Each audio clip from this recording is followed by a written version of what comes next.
Hello guys and welcome back to the channel. Today's video is all about some track time. Now of course the last few months pretty much none of us have been able to get on track until very recently.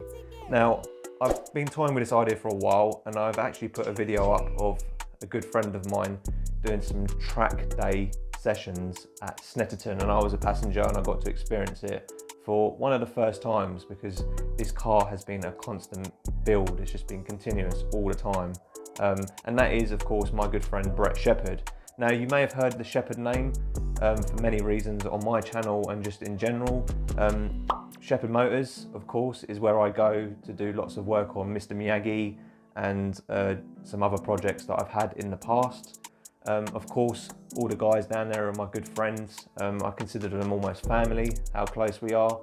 And I've also helped their younger son, Adam Shepherd, compete in some motorsport. Well, when I say I mean my company, ME7, which is owned by my mum and dad, funny enough. So the video you're about to see is actually Adam, the year before we sponsored him, doing a pole lap around Silverstone International. Now he actually took the lap record back in 2016, which is the first year that he competed in M3 Cup. If you don't know of M3 Cup, make sure you get on YouTube and have a look because it was a wicked championship, and unfortunately it didn't last long for many reasons. But yeah, so Adam Shepherd, a little bit of a background behind it. He raced originally in Civics, EP3 Civics, in Civic Cup, which is still going today. And that was his first taste into motorsporting cars as such. He's been doing a lot of karting when he was young. I think he got into a car when he was 3 years old. It's mad to think that. So yeah, he did his first ever like championship in cars with the Civic Cup car, and he took it outright, which is crazy. A novice, because when you get your driving racing license for the first time, you're technically a novice, even though you may have had experience beforehand. So yeah, and then once he took that, he decided he wanted to go from a front-wheel drive car to a rear-wheel drive car. And that's where we introduced the E46 M3. Now these cars were just road-going cars that were basically race converted. So they didn't really have too much aero apart from a wing and just uprated brakes and so forth. But yeah, all the cars were controlled. So every single car had the same thing. So it was mandated by 750 Motor Club and of course Tegiwa, who actually established the championship. So yeah, 2016, Adam took the championship quite convincingly. Beginning of the year, he struggled just to set up the car, but that was the time where he was just getting used to it, and time just started to tumble, and yeah, it was absolutely insane. Then I got involved and I got my company, who I work for on a day-to-day basis, to sponsor him for the next year after that, which is of course 2017. Now I had obviously a lot of persuading to talk to my company because obviously Adam struggled to get a budget and he was looking at doing something else other than M3, but yeah, no one really got on board apart from us, so he struggled to do anything else but get back into the M3 Cup.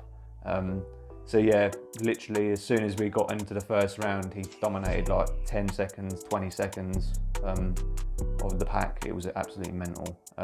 So this actual lap, yeah, of course, is the year before we sponsored him at Silverstone International, and he actually did the lap record in the race.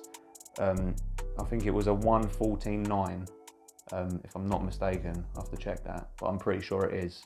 So yeah, and I think throughout the M3 Championship or M3 Cup, he did about 8 or 9 lap records, which is absolutely mental. So yeah, I'm gonna stop talking now and let you guys enjoy a very wet, damp lap of Silverstone. Now you'll see the amount of opposite lock he's doing, and just car control is absolutely mental. It really does take someone that knows what they're doing to go fast around a race circuit, especially in the wet. And the tyres, for your reference, were Nankang AR1s, so they're pretty much cut slicks. So yeah, they're treaded but not that much, and generally you wouldn't use them in damp situations. I mean, Adam says that you can, but with like wet circuits, yeah, they're no good really. They're almost like driving on slicks. But yeah, anyway, enjoy the video, and if you guys would like to feature your track session on the channel, please do get in touch with the email below in the description. It'd be great to have you guys featured on the channel. Of course, it's something to show the relatives as well. And yeah, other than that, make sure you subscribe, like this video, comment on what you think.